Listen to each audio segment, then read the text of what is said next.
Hey everyone, welcome to Casting from Exile, the show where we talk the deck behind our decks, or the tech behind our decks. That was a game. Thankfully, those two practice matches didn't put a target on my back at all. Definitely. I was bullied into not playing the game, but still happy to be part of this. We had Matt join us today. Yeah. He played this really popping off Really out of nowhere interactive. deck. I made a couple of mistakes which could have changed the game, especially when deciding to cast my commander. That was the biggest mistake. Because I was deciding whether to trigger off on certain other cards, especially the board wipe. Board wipe. Those board wipes. Yeah. A couple of, that honestly, that colorless board wipe that exiles everything lower then. It's that nuts, was like, man. Wow. It's nuts. Yeah. That was nuts. Good. I mean, Followed up by a board wipe that got rid of anything bigger. Bigger, yeah. And then board I wipe nailed me. and then That's Elspeth exactly. board wipe too. Just like It was fair. for the sake of it. But with slivers, you have to board wipe. Oh yeah. Yeah, There's no I other way. understand. You can't Yeah. target them. They're The Grave Mother evasive. is so good though, because that's it. The problem with slivers is that they always get targeted first and they're always in your graveyard, so unless you have recursion, it's useless. But Grave Mother is like, oh, No, they're in it's my not bad. graveyard? That's even better, because I don't even have to pay colored mana for them. Yeah. And the legend rule doesn't apply. Imagine Sliver Legion, 5 mana, I have 3 of them. Everything's getting +4/+4 base. Base, just for the Sliver Legion being encored and having the Grave Mother out. If you have nothing on the board except Grave Mother and you pay 5 mana, everything gets +4/+4, and you have 4 of them. That's it. I did enjoy playing with it, to be honest. I think, again, I also made a mistake bringing it out at one point. I think twice, actually. I brought it out, didn't get to do anything with it, it was killed. So that just meant I had to pay even more for it. But I'm really happy with how the deck played. Like, I really had fun. I got things out early, I started attacking early. When they got destroyed, I started trying to bring them out again. That I probably should have waited an extra turn, maybe played something from my hand rather than like trying straight away, because I only got one thing back from the graveyard to attack you all with. So it probably would have been better had I like waited till my next turn. But I mean, you may have destroyed my commander, so yeah. But the still star did of the show something. for you was that artifact, right? Yeah, the Vanquish's Vanquish's Banner Banner did so much for me. Wow. It really did. It really kept your did. hand full the whole Yeah, game. the whole game. And honestly though, another great card on her part was that Windfall at the beginning. Because Yeah, we all Yeah. kept. That and I was really like, messed me up. yes. Look, Yes, I had yes, this yes, really yes, neat yes. card on my Windfall was in opening my hand. opening hand Mm. as well. So I thought, brilliant. Oh, As the long as I Shocking. have Yeah. a second land, I had low cost things. I had ramp. All I needed was like another land. Thankfully, I drew a land first, and then I got the Soul Ring, and yeah, it started quick. Yeah, I mean, for me, it all started going downhill the second that Harpy thing entered the battlefield. I had to mill Yeah. Pretty That much was like all another my mistake. Did I lose the Harpy? at To some battle, point. or was No, it yeah, Exile? Seven- it was- seven- That's Yeah. Harpy, another MVP man. Honestly, Yeah. he got rid of Yeah. so many of our cards. So it's my opening hand, right? So I and then I was lucky to get the Maze Mind Stone 10-1 draw. So I had a 10-2 play, 10-3 play with the Matter Reshaper, and I was gonna have a 10-4 Thran Dynamo, but then he just got rid of all the rest of our cards. Yeah. So that was most unfortunate. No, it was really good. It was really, really good. I mean, from my side, again, most of my things were whiffing, and every time Planeswalker hit the battlefield, you guys were targeting it. Planeswalkers can get scary real quick, so don't blame you for doing it. That's it. I mean, to be honest, I feel like there wasn't anyone that was really being picked on too hard. First, it was like, okay, Luis gets a bit picked on. Then it's like, oh, Abby needs to get a bit picked on. I was like, oh, then Matt needs to get Yeah, picked the on. And then board Seb at vibes the end is like, oh, together. Seb needs to get Yeah. picked on. I think that the Wizards actually built these decks very well to play in a Against four-player each other, pod yeah. against Yeah, each yeah. other, because they all have answers for everything everyone can do, so it's like no one's gonna go Except off. for Zamblons. The emblems The are Planeswalker. That's yeah, a but thing. you know, by the They time are. you get By to the time you get the, to by the them, time yeah. you get to the emblem, like That's you know, it, like yeah, that's that's on what you. That's exactly. When we played in a 3-player practice game, he went crazy because the Sliver deck and the Eldrazi deck just don't have enough removal to deal with all of his things. You really balanced out his deck's power, honestly, because that deck on its own in a vacuum against these two beat us really quickly. And they were also forgetting about my Planeswalker. Ah, yeah, we didn't target these Planeswalkers enough in general.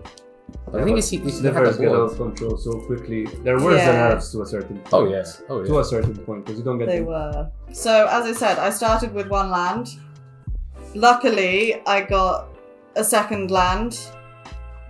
You end up with 13 at the end. Yeah, I there was no problem ramping in this deck, I found, and everything's low cost anyway, so It's true. I don't know, it was really easy to be quick. So although I had an arcane signet, so as I said, all I needed was one more and then I'd be fine. But yeah, that's why I stuck with it, because I thought all I need is one land and then I can start playing, because I still had a turn one play, well, not turn one because it came in tapped. I still had something that I could play for the one if I didn't get a second land. And if I'm honest, this is the one critique that I want to give to Wizards. Like for this run of decks, as a Masters decks, the Sliver deck shouldn't be packed full of 16 lands that come in tapped.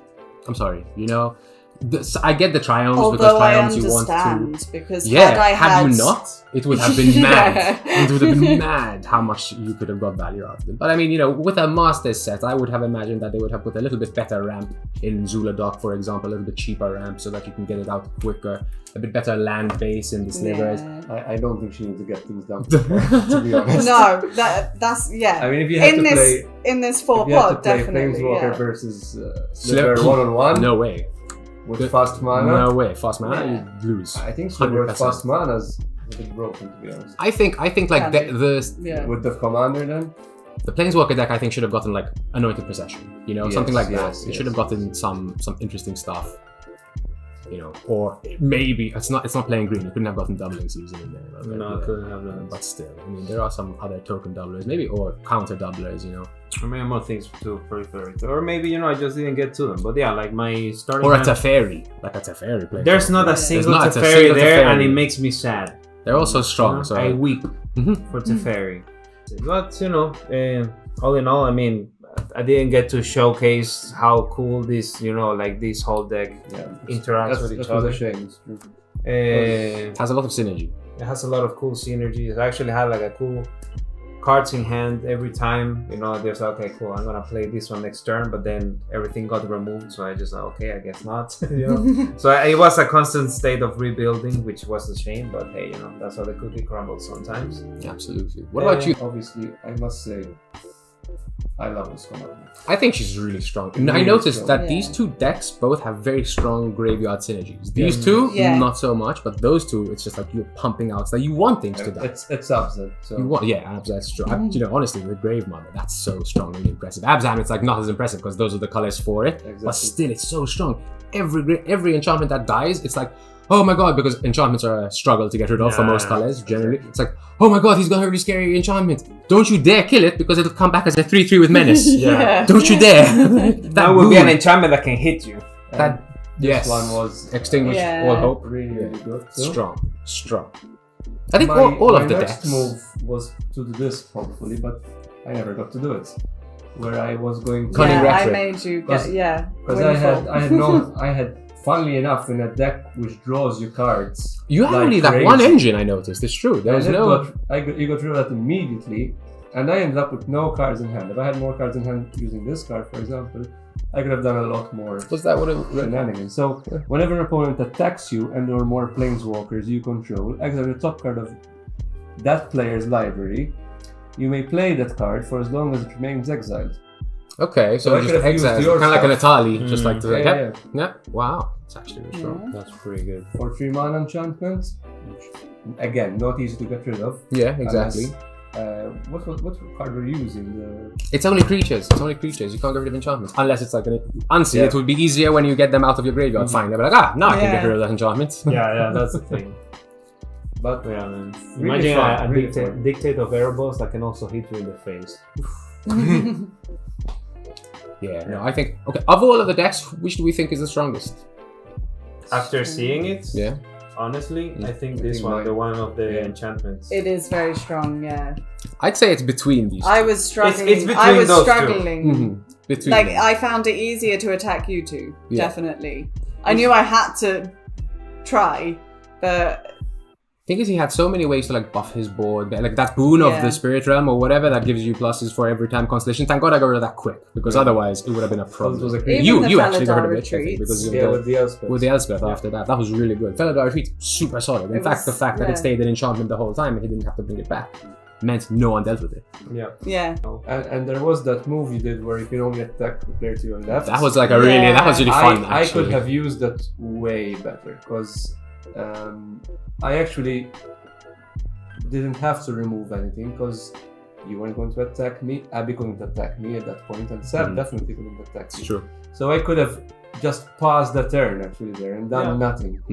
But you know, you don't really want to pass a turn and do nothing. So you know, especially and in a pre-con, sometimes you feel like, am I really gonna get the most value out of it? Like, I want to play now. I want to do it now. And with this deck, you have to do something, because everything interacts with each other. Like the Feather Retreat does stuff, and then it's kind of a waste to not use the vigilance and so on. That's it. It is. Yeah. But all in all, I personally believe this one is the strongest, because like we said, you know, I mean, they're both up there because they both have the same kind of theme that is just like get double value out of the things that out of everything. Graveyard, exactly. You know? I do feel like she gets a bit more value in the 4-player pod. Yeah. But if it was like one-on-one enchantments versus slivers, I think there's enchantments would. There's an enchantment edge it from out, you know? Baldur's Gate. That is that all creatures you control have myriad. But then, again, one-on-one, it's useless. But if he put it in that deck, that's a no thinker to put over this 100%. Because you know, like that, basically you have a Grave Mother on steroids. Basically, and the most important thing, on every turn you attack. Exactly. You know, and I didn't even get to play Narcy. Yeah, you didn't get it. It's amazing, because you can, if you have a sack outlet with this. And I mean, you would have gotten the benefit because you had the sagas coming out. You were getting stuff out. You could have benefited. What about the Eldrazi deck? The Eldrazi deck, I think, is good. I do enjoy it. I love Eldrazi. I think the theme of Eldrazi is really cool. The artwork, the whole eldritch horror, nightmares from the sky. But the deck takes long. Obviously, first you have to get to 6 mana to cast your commander, and if he doesn't die, then you 7 mana. And generally, you're only going to be tapping like 7 mana, and you're only going to cascade into like ramp. Or maybe like an artifact board wipe, really. Because until you cast like a 12 mana spell, you're not ramping into Eldrazi, really. Unless it's like the Matter Reshaper, stuff like that. So you think, Cascade is really going to benefit me. It's only going to give you really more ramp to do more stuff next turn. And one thing I noticed, it totally helps with like card draw. Even though there are a lot of ways to draw cards in this deck, it didn't feel as I was getting enough value every turn. Like, okay, by the end of it, I started using the War Room, but you were just like, draw. I was like, 1 at 10, and I have to tap 4 mana to do it, and I go, this. Everything's slower, everything costs more in colorless, because obviously if there were good options in colorless, everyone would run them. I think like one really good upgrade to that deck, if it gets like quickly enough after you cast your commander, would be to have like a Sensei's Divining Top or something. Yeah, like to that. Start looking. And then like so you can set up like what kind of things do I want to cascade on? Absolutely. Because like that, you like one thing that happened on the practice games is that he went into an X-class Chalice. I accidentally cascaded into Chalice, Everflowing Chalice, and also into the Amarthus, the secondary commander, and they're expelled. So they come 0 and they instantly die. That's such a bummer, that I feel as though not the nicest feeling when you go like, into an X-class and like, you need Ayavugan for this. Yeah, exactly. That's it, and Ayavugan was not put in this deck, which is, again, Sliver Hive was not put into this deck. I feel Wizards, that's really upsetting that you're making a premium product and you're not putting the super lands for that particular deck in that particular deck. And we all know why. It was the perfect time to reprint them. Perfect time to reprint. More expensive decks, but now it's going to be obviously in a more... later on in the future, a reprint. Especially when you're like paying $80 that's it, per deck.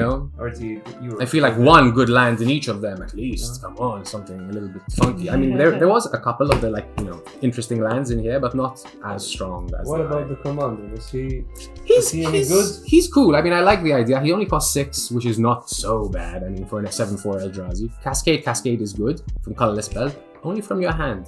So, they have to be in your hand when you cast them. So that's why you can't like graveyard shenanigan casting and stuff like that. But I think he's pretty strong overall. I would have honestly run Kozilek as the commander, personally. but I did want to see how he works, and I do like the value you get from the Cascade. It does help with the card draw issues of the deck. That's it. But yeah, all in all, I think it was a fun game. Very fun. Everything, yeah. Just before we finish, I would like to say that this card hates me.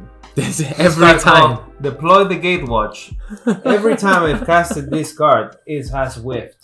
Every time. So yeah, take that to the grave. So thank you very much, everyone, for watching. Matt, thank you so Lewis. much for joining us, mates. Thank you so much, you, brother. Sam. A pleasure. And Thank you you. have your T-shirt for joining the show. All right. There you go. We have to Gotta show it showcase off. it. Turn And around, there you just go. to do a little bit of a shout out. Also, thanks to our man Clint. Being the judge in Yes, the sir. background. Much appreciated. Helped us out in a couple of things. Yeah. I don't know how much you'll see of that on the actual, after we cut everything out. But he a king. Okay. Thank you very And much. also, thank you so much to the guys for Forbidden Power for getting us our decks as early as they possibly could. We really appreciate it. Thank you so much. That's it. Well, if that will be all, guys. Thank you very much, everyone, Thank you for all. watching. Like and subscribe, and see you in the next one. Bye. Adios. Bye.